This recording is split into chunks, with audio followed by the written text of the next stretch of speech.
அதிசயங்கள் செய்கிறவர் நம் அருகில் இருக்கிறார். அற்புதங்கள் செய்கிறவர் என்றும் நமக்குள் வசிக்கிறார். கொலோசியர் 1:13.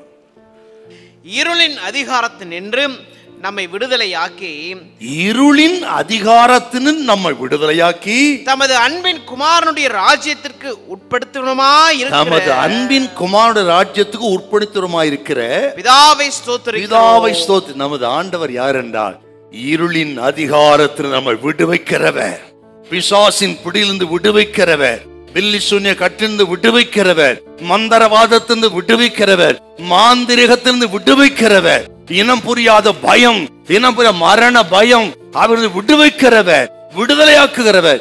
கர்த்தர் விடுவிக்கிற கரம் இல்லை என்றால் இன்றைக்கு நம்ம இல்லாமல் போயிருப்போம். இன்றைக்கு நிற்பதும் நிர்மூலம் ஆகாமல் இருப்பதும் ஆண்டவரின் விடுவிக்கிற கரமே. அது இந்த மாதத்திலும் தொடர்ந்து நம்மோடு இருக்கும், உன்னை பின்பற்றி வரும். நீ போகிற எல்லா இடங்களிலும் கர்த்தருடைய கரம் உன்னை பின்பற்றி வரும். பயப்படாதே. இஸ்ரவேல் ஜனம் அவிசுவாசப்பட்டார்கள்.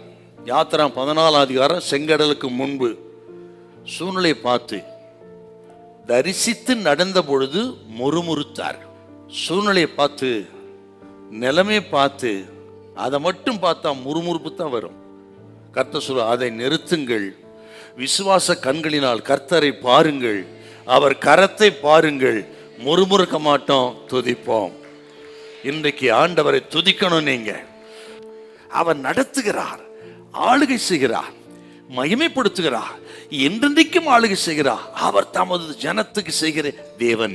இன்னைக்கு இந்த மாதத்துல நமது தேவன் யார் என்பதை உங்கள் கண்கள் காணும்படி செய்வார். நாம் ஆராதிக்கிற இயேசு யார் என்று உங்கள் கண்கள் காணும்படி செய்தார். தமது ஜனத்துக்கு அவர் என்ன செய்கிறார் என்பதை உங்கள் கண்கள் காணும்.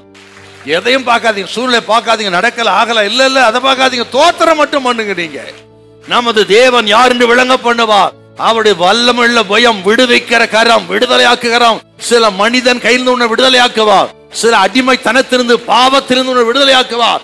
மீளவே முடியாத, விடுவிக்க முடியாத பாவத்திலிருந்து கர்த்தர் நாள் விடுவிக்கிறார். விடுதலையின் கரம் இருளின் ராஜ்யத்திலிருந்து ஒளியின் ராஜ்யத்துக்கு கொண்டு வருகிற மாதமாக இந்த மாதம் இருக்கும். நீங்கள் பிரகாசிப்பீர்கள், உங்கள் காரியங்கள் பிரகாசமாக இருக்கும்.